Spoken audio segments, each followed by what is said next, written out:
लोकसभा चुनाव को लेकर एनडीए की शुक्रवार को भागलपुर के 0 माइल स्थित मौर्या भवन में बैठक हुई।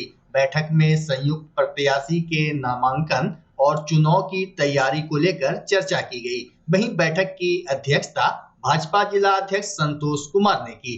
बैठक में निर्णय लिया गया कि 2 अप्रैल को एनडीए प्रत्याशी अजय मंडल नामांकन पर्चा दाखिल करेंगे। मौके पर सांसद अजय मंडल ने कहा कि पीएम मोदी ने हर क्षेत्र में बढ़िया काम किया है, देश में तेजी से विकास हुआ और यही कारण है कि केंद्र में एक बार फिर मोदी सरकार बनेगी। जो बैठक में पार्टी एनडीए का जो एजेंडा है, एनडीए का चुनाव कैसे लड़ा जाएगा, कितनी मजबूती से लड़ा जाएगा, विरोधियों को परास्त करते हुए पूरे देश के अंदर हमें 400 सीट प्राप्त होगा, इसकी बैठक। नॉमिनेशन कब करना है? 2 तारीख को हम नॉमिनेशन कर रहे हैं और अपने सारे पदाधिकारियों से, सारे भागलपुर की जनता से आग्रह करने आए हैं कि अपने एनडीए के कार्यकर्ताओं के माध्यम से कि 2 तारीख को आकर के हमारा नॉमिनेशन करा दीजिए और अपना आशीर्वाद दे करके मुझे विजयी बनाइए और मोदी जी को प्रधानमंत्री बनाइए। पूरी समर्थन मिल रहा है? बिल्कुल बिल्कुल, पूरी नहीं, महापूरी कहिए, ये तो पूरी कम बुझाएगा, पूरी समर्थन है, जो कि कहा नहीं जा सकता है। वहाँ हमारे एनडीए गठबंधन के जितने भी घटक दल के नेता हैं, कार्यकर्ता हैं, सभी लोगों का पूरी समर्थन है, कहीं कुछ नहीं है। नॉमिनेशन में कौन कौन आ रहे हैं सर? नॉमिनेशन में अभी तो नेता तय करेंगे ना, उसमें हमें क्या तय करना। हमारे जिला अध्यक्ष हैं, पचपत पार्टी से हम लोग जुड़े हुए हैं, सभी को मिल करके तय करेंगे। नीतीश जी से कल मुलाकात हुई आपकी, सम्राट चौधरी से क्या कुछ बात हुई? अब वो बात जो हुई तो अंदर की बात है, बाहर कैसे निकाल सकते। सबों ने मिल सबको हम आग्रह किया मेरे यहाँ आइए, मैं इसके लिए गया था और उन्होंने मुझे रणनीति में लड़ने के लिए, चलने के लिए बताया कि इस नीति से चलना। बैठक का मूल उद्देश्य है एनडीए गठबंधन के जो हमारे संयुक्त उम्मीदवार हैं, माननीय मृदुभाषी सरल स्वभाव के लोकसभा के माननीय सांसद अजय मंडल साहब, उनके उद्देश्य से आज बैठक ये हुआ है और 2 तारीख को 2 अप्रैल को नॉमिनेशन फॉर्म भरा जाएगा माननीय अजय मंडल जी के द्वारा। उसी उद्देश्य से आज राजग गठबंधन के तमाम साथी, भारतीय जनता पार्टी, हम, रोजपा, आरएलजेएम और जनता दल यूनाइटेड के सभी सम्मानित जिला अध्यक्ष, राष्ट्रीय पदाधिकारी, प्रदेश पदाधिकारी, लोकसभा के प्रभारी, विधानसभा के प्रभारी, जिला कमेटी के सम्मानित सदस्य और तमाम प्रखंड के आए हुए तमाम प्रखंड अध्यक्ष, पंचायत अध्यक्ष सभी आज संयुक्त रूप से आए हैं। और मैं आपके माध्यम से आग्रह और अपील भी करता हूं पूरे भागलपुर लोकसभा के सम्मानित जनता से कि सब लोग 2 तारीख को नॉमिनेशन में आवें और माननीय सांसद अजय मंडल जी के हाथों को मजबूत करें और देश में पुनः तीसरी बार नीतीश कुमार जी के नेतृत्व में बिहार में लेकर देश का प्रधानमंत्री नरेंद्र मोदी जी को हम लोग चुने।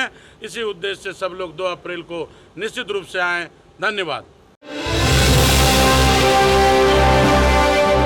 पुलिस जिला नवगछिया में अपराध की योजना बना रहे आधा दर्जन अपराधियों को नवगछिया पुलिस ने गुप्त सूचना के आधार पर गिरफ्तार कर लिया।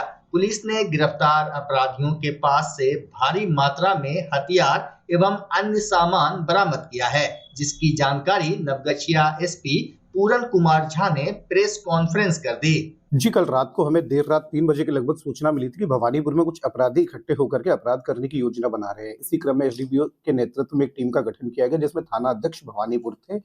इनके द्वारा रेड करके 2 राइफल, 3.315 बोर का 21 गोलियां एवं 3 देशी कट्टा बरामद किया गया है। इसी क्रम में 8 लोगों को इंदू यादव के बासा से गिरफ्तार किया गया है। ये लोग सर किस तरह का योजना बना रहे थे?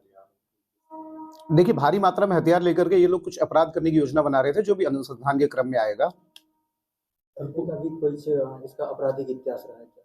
जी नहीं, इसका पहले कोई आपराधिक इतिहास नहीं है, परंतु इनमें 7 अपराधी जो है वो अन्य जिले से हैं। एक अपराधी इंदू यादव यहाँ नवगछिया गया था और अन्य जिलों से भी उनका आपराधिक इतिहास पता करवा रहे हैं। ये लोग आया क्यों था सर? इकट्ठा क्यों हुए? जैसा कि मैंने आपको बताया, ये लोग अपराध की योजना को अंजाम देने के लिए देर रात इकट्ठा हुए थे इंदू यादव के बासा पर। उनकी गिरफ्तारी के लिए जो भी टीम थी उनको पुरस्कृत किया जाएगा? जी बिल्कुल, भवानीपुर एसएचओ को पुरस्कृत किया जाएगा। साथ ही साथ उनकी टीम में जो भी सदस्य थे उन सभी को पुरस्कृत किया जाएगा। ये सर किस तरह के हथियार हैं जो इन लोग के पास मिले? कई लूटे हुए हैं या बनाए हुए? 3 जो देशी कट्टे हैं, 2 राइफल। इन राइफल के बारे में पता लगा रहे हैं कि इनके पास कहां से आए हैं। इस क्रम में इनसे पूछताछ की जा रही है।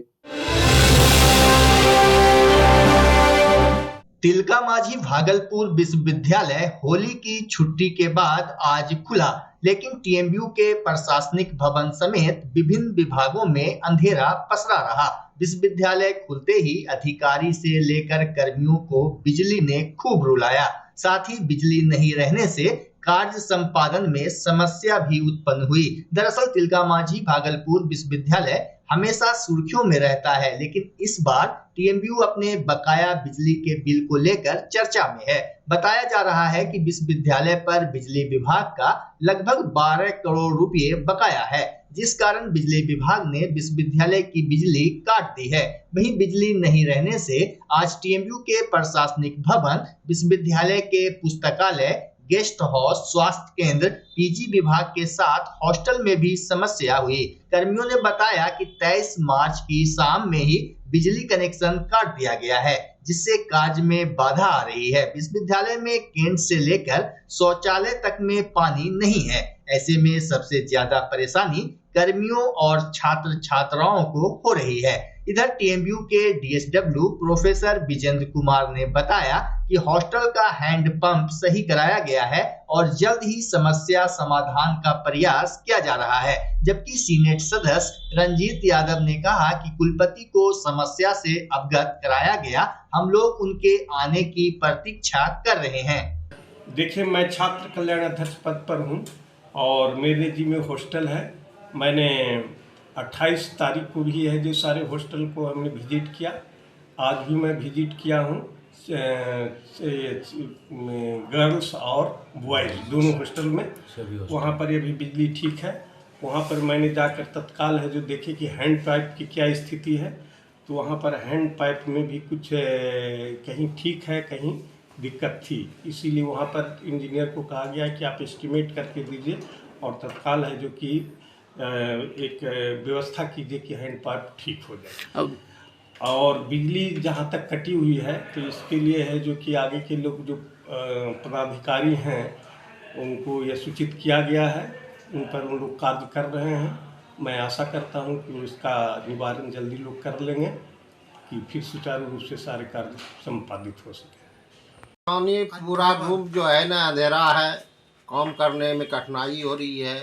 बिजली नहीं रहने के कारण जो है ना पंखा भी नहीं चल रहा है, जिसके कारण मच्छर लग रहा है पैर में। परेशानी तो पूरा परेशानी है। अब कुलपति महोदय आते हैं तो हम लोग बात करेंगे जो परेशानी कैसे दूर हो, परेशानी जल्दी दूर हो। हम साइकोलॉजी डिपार्टमेंट की बात कर रहे हैं। हमारे यहाँ 23 मार्च से ही बिजली कटी हुई है और सबसे बड़ी समस्या वॉशरूम का है, पानी का है, हाइजीन का प्रॉब्लम है और बच्चे लोग वॉशरूम जाते हैं, देख ही रहे हैं कितनी बड़ी समस्या है। और पीने का पानी वो भी बहुत बढ़िया। हम लोग तो खैर किसी तरह बोतल वगैरह में, लेकिन जो छात्र आते हैं सबसे गंभीर समस्या उनके लिए परीक्षा का समय है और अभी देखें बिजली के चलते हम लोग बाहर बैठे हुए हैं। और इसलिए मैं आपके माध्यम से प्रशासन से अनुरोध करता हूं कि जल्द से जल्द इस बिजली की समस्या का समाधान किया जाए ताकि छात्रों का पठन पाठन हो सके या हम लोग भी और मेंटली मानसिक रूप से स्वस्थ होकर बच्चों का अध्यापन का कार्य कर सके, बच्चों के पढ़ाई पे ध्यान दे सके। अब बिजली के चलते बच्चों का भी व्यवहार और ख़ासकर हम शिक्षक एवं जितने भी हमारे कर्मचारी देख रहे हैं सब बाहर बैठ के काम कर रहे हैं। इसके स्वास्थ्य पे भी, मानसिक स्वास्थ्य पे भी बुरा असर पड़ता है। इसलिए अनुरोध है कि जल्द से जल्द इस बिजली की समस्या का सब परेशानी है। सबसे पहले तो अंधेरा है, कुछ दिख नहीं रहा है, लेकिन काम करना है तो हम लोग अंधेरे में बैठ के काम कर रहे हैं, जिससे हमारी आँख पे स्ट्रेस पड़ रहा है और इसका हम पर शारीरिक प्रभाव पड़ेगा। दूसरा पानी नहीं है, तो पानी नहीं होने के कारण ये हम लोगों ने घर से भर के बॉटल लाया है पानी यूज करने के लिए, तो अनेक समस्याएं हैं। बिजली के बिना कुछ काम कर पाना संभव नहीं। अब इसके चलते तो बहुत परेशानी हो रही है। क्लास में, ऑफिस में सब काम ठप पड़ जाता है। हम लोग कंप्यूटर में रहता है काम, वो भी नहीं कर पाते हैं। बहुत सारा काम ठप है, बैठे हुए चुपचाप। कक्षाएं भी चल रही, क्या कुछ छात्राओं का बच्चे लोग हल्ला कर रहे हैं, गर्मी में लाइन चाहिए, पंखा चाहिए। परेशान तो है हम लोग, पता नहीं कब लाइन आएगा। बैटरी भी तो चार्ज नहीं है हम लोगों को। परेशानी तो बहुत है हम लोग को।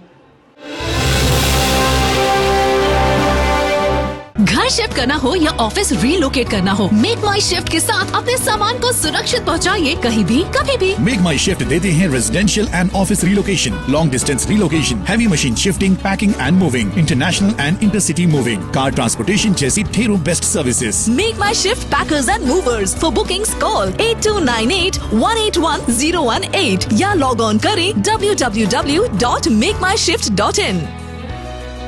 रिंकू LED बल्ब, एक बार लाओ और चलाते ही जाओ। हमारे LED बल्ब्स है क्वालिटी में नंबर 1 और एनर्जी एफिशिएंट, जो रखे एनवायरनमेंट और आपके बिजली के बिल दोनों का ख्याल। रिंकू LED बल्ब के साथ एनर्जी बचाओ और बिल घटाओ। ये है पावर सेविंग लाइट जो चले लंबे समय तक और रखे आपके घर को रोशन। हमारे यहाँ LED लाइट्स मिलते हैं एक व्यापक रेंज में, जो आपकी हर जरूरत को पूरा करेगी। लेकिन यही नहीं, हमारे LED लाइट सिर्फ चमकदार नहीं बल्कि एनवायरनमेंट फ्रेंडली भी है। तो आज ही लाओ रिंकू LED बल्ब और पाओ 1 साल की वारंटी का भरोसा। रिंकू LED बल्ब्स, नई जनरेशन के स्मार्ट बल्ब्स। आज ही संपर्क करें 8651063786 या मेल करें rinkooledbulb@gmail.com। हमारा पता असाननपुर, भागलपुर, बिहार 812002। बच्चा जब जन्म लेता है तो कई बार बच्चा तुरंत नहीं रोता है, रोने में देर हो जाता है। ऐसे में बच्चा क्षतिग्रस्त हो जाता है और उसके बचने की संभावना कम हो जाती है। और यदि बचा तो भविष्य में उसमें विकलांगता की समस्या आती है, जिसे CP कहते हैं, जिसका कोई माकूल इलाज नहीं है और ज़िंदगी भर बच्चा विकलांगता से जूझ सकता है। ऐसे में पूरे संसार में कूलिंग थेरेपी का सहारा लिया जाता है। जन्म से ठीक 6 घंटा के अंदर यदि उसको कूलिंग थेरेपी दिया जाए तो उससे उसका CP की समस्या कम होती है और बचने की भी संभावना बढ़ती है। पहली बार बिहार झारखंड में आपके शहर के स्नेह नवजात शिशु बाल सेवा केंद्र में यह मशीन उपलब्ध है। कभी भी ऐसी बात हो कि बच्चा रोने में विलम्ब हो गया तो आप स्नेह नवजात शिशु बाल सेवा केंद्र में जरूर संपर्क करें।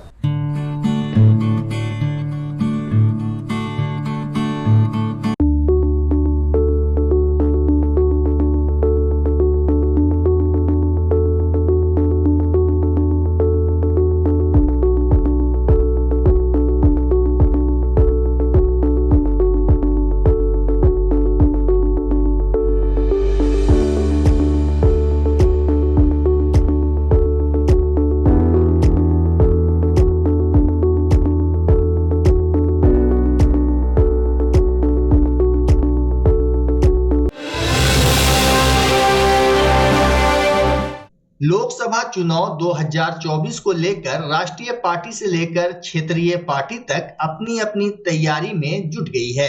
इसी क्रम में भागलपुर लोकसभा से निर्दलीय प्रत्याशी छोटे लाल ने भी अपना नामांकन 2 अप्रैल को डालने का निर्णय लिया है। बता दें कि छोटे लाल शाह इससे पूर्व भागलपुर नगर निगम के चुनाव में डिप्टी मेयर पद के प्रत्याशी थे और लगभग 15,000 वोट लाए थे। वहीं अपने नामांकन को लेकर आज उन्होंने विस्तृत जानकारी साझा की। आज MP के चुनाव को लेकर ये प्रेस कॉन्फ्रेंस कर रहे हैं। शहर की व्यवस्था इतनी गिरी हुई है, रोड इतने खराब हैं, जहाँ तहाँ उबड़ खाबड़ हैं। शहर की व्यवस्था पूरी तरह से चौपट हो गई है। स्वास्थ्य व्यवस्था का वही हाल है। आप शिक्षा व्यवस्था को देखिए, चौपट हो चुका है पूरा। मतलब तमाम हम देख रहे हैं कि पिछले 77 वर्षों में भागलपुर का विकास बिल्कुल नग्न हो गया है, जैसा लगता है ठहर सा गया है। आप बगल के आप गोड्डा जिला को देखिए, कितना पिछले 5 से 10 सालों में इतना विकसित कर गया है कि इसका वर्णन नहीं किया जा सकता है। नेशनल एयरपोर्ट वहाँ हो गया, आपको रोड वगैरह जितने हैं बहुत अच्छे अच्छे मिलेंगे। लेकिन हमारे यहाँ भागलपुर इतना पुराना शहर होते हुए और यहाँ सिल्क नगरी कहा जाता है, यहाँ के आम फेमस हैं, यहाँ के मक्का फेमस हैं, मतलब यहाँ तमाम रोज़गार भी हैं। उसके बावजूद भी जनप्रतिनिधि यहाँ पे ध्यान नहीं दे पाते हैं, जिसके वजह से हमारा भागलपुर का विकास ठहर सा गया है। घर प्रवृत्ति है, पूर्व में डिप्टी मेयर प्रत्याशी भी रह चुके हैं 15,000 प्लस से वोट से हम थे भी तीसरे नंबर पे। समाज का हमको सहयोग मिला। इसका उद्देश्य में मुख्य उद्देश्य ये भी रहा कि हमारे समाज ने हमको उत्साहित किया, प्रोत्साहित किया कि आप खड़े होइए, हम साथ देंगे। इस वजह से हम इस चुनाव में निर्दलीय खड़ा हो रहे हैं। ऐसा है कि कुछ पार्टी हमको टिकट देना चाहती है और राष्ट्रीय पार्टी को छोड़कर देना चाहती है, लेकिन उनका शर्त है जो कि हमको मंजूर नहीं है। अगर वो चाहे कि बिना शर्त का हमको टिकट दे तो हम उनका स्वागत करेंगे। वैसे अभी हम निर्दलीय से मंगलवार को अपना नामांकन करवा रहे हैं। भागलपुर जगदीशपुर स्थित मध्य विद्यालय में वर्ग 8 के वार्षिक परीक्षा परिणाम घोषित करने के अवसर पर अभिभावक संगोष्ठी आयोजित किया गया। कार्यक्रम का शुभारंभ प्रखंड लेखापाल राहुल कुमार, विद्यालय शिक्षा समिति की सचिव पिंकी देवी, अभिभावक घनश्याम मंडल, वर्ग शिक्षिका बिंदु कुमारी और फूल कुमारी ने संयुक्त रूप से दीप प्रज्वलित कर किया। वहीं अभिभावकों का स्वागत प्रधानाध्यापक आशुतोष चंद्र मिश्र ने किया।